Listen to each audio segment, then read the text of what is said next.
नाशिक महानगरपालिकेच्या वतीने गंगापूर धरणावर जलपूजनाचा कार्यक्रम आयोजित करण्यात आला होता। गंगापूर धरणावर महापौर हिमगौरी आहेरडके यांच्या शुभ हस्ते व स्थायी समिती सभापती मच्छिंद्र सानप, मनपायुक्त मनीषा खत्री, गटनेते श्याम पडोदे, अजय बोरस्ते, गटनेत्या सीमा ठाकरे, गटनेते केशव पोरजे, भाजपा नेता लक्ष्मण सावजी, अतिरिक्त आयुक्त अमित रंजन, प्रभाग सभापती सुरेश पाटील, समाधान देवरे, नगरसेवक भगवान दोंदे, निवृत्ती इंगोले, प्रवीण जाधव, बाळासाहेब निगळ, नगरसेविका अंकिता शिंदे यांच्यासह मनपा नगरसेवक पदाधिकारी यांच्या उपस्थितीत विधिवत पूजा करून जलपूजन करण्यात आले। पूजेचे पौराहित्य राहुल बेळे यांनी केले। यावेळी उपस्थितांनी श्रीफळ अर्पण केले। यावेळी जलपूजन कार्यक्रमास शहर अभियंता संजय अग्रवाल, अधीक्षक अभियंता रवींद्र धारणकर, अविनाश धनाईत, कार्यकारी अभियंता बाजीराव माळी, संजय आडेसरा, कार्यकारी अभियंता गणेश मैड, शैलेंद्र जाधव, नवनीत भामरे, सुरक्षा अधिकारी रमेश ताजनपुरे, नगर सचिव संजय नेरकर, जनसंपर्क अधिकारी नितीन गंभीरे आदी जण अधिकारी कर्मचारी उपस्थित होते। आपल्या नाशिक शहरात जी काही संस्कृती आहे, जे काही आख्यायिका आहे, त्यानुसार आपल्याला सगळ्यांना माहिती आहे की आपण गोदावरी साठी आणि गंगापूर धरण जेव्हा 90% जास्त भरतं तेव्हा ही जलपूजनाची आपल्याकडे प्रथा आहे। आणि त्यामुळे आज प्रशासन होतं 4 वर्ष आणि त्यानंतर ह्या 4 वर्षाच्या प्रतीक्षेनंतर आपल्या खरं तर गंगापूर धरणाला म्हणा, गोदामाईला म्हणा, हा जो सन्मान आहे तो आमची जबाबदारी आहे।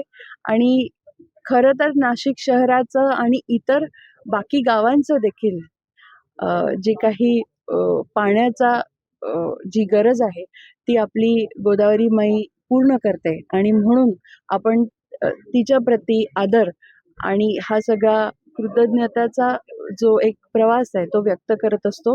येणाऱ्या कुंभ पर्वामध्ये हे जे सगळे काही कामं आहेत, शेवटी आपण सेवेसाठी करतो, धर्मासाठी करतो, मानवतेसाठी करतो। जी जनजागृती ह्या निमित्ताने देशभरात, जगभरात होणार आहे ते आपल्या धर्मासाठी आणि संस्कृतीसाठी आहे। आणि त्याचाच एक भाग म्हणून हा जलपूजनाचा जो सोहळा आहे, जी आपली प्रथा आहे ती आम्ही सर्व गटनेते, लोकप्रतिनिधी, प्रशासन, आयुक्त या सगळ्यांनी मिळून आज केली आहे। काय साकडं घातले तुम्ही? गोदावरीची पूजा केलेली आहे, कलश पूजन केलं आहे। साकडं हेच आहे की आता नाशिकमध्ये येणारा जो कुंभ पर्व आहे तो एका वेगळ्या दृष्टीने सगळे त्याच्याकडे पाहत आहे।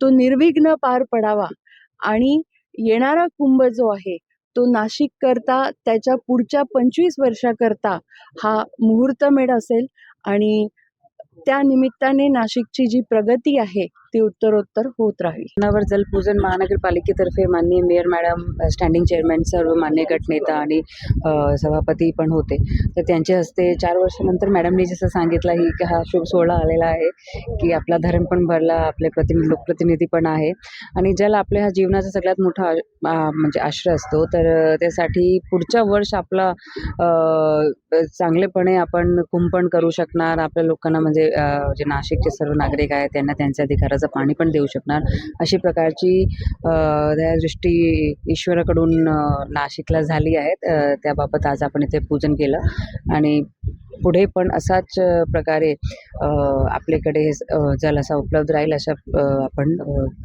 केली। Bureau report, TV news, Nashik.